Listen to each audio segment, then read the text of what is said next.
Hello, this is Ben with DC Digital, showcasing the DC40 NT-DN-UP-static-clock.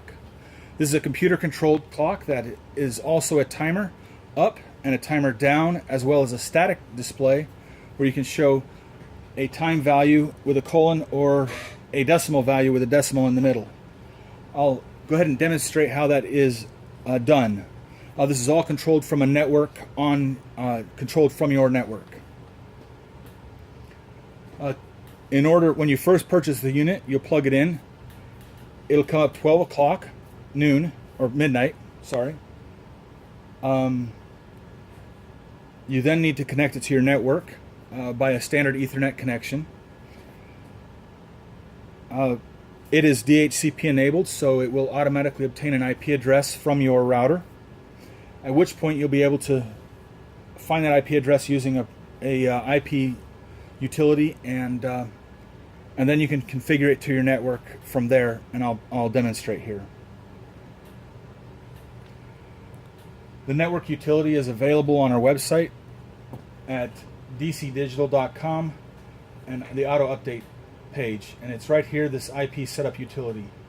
Once that's downloaded, you can also download from the website this UDP packet sender, which will take you to this page, which is the utility we'll be using to send data packets to the clock.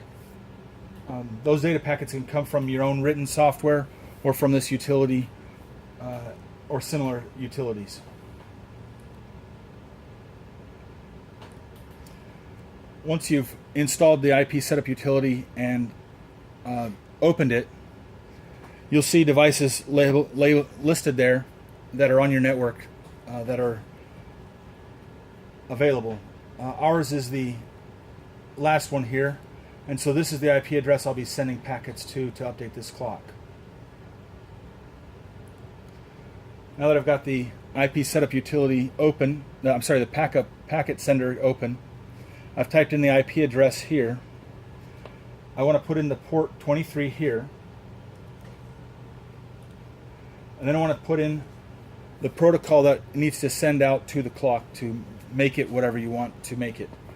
For a clock that is a T followed by a C, a 0 or 1, and then a 0, 1 or 2, and then the time of day.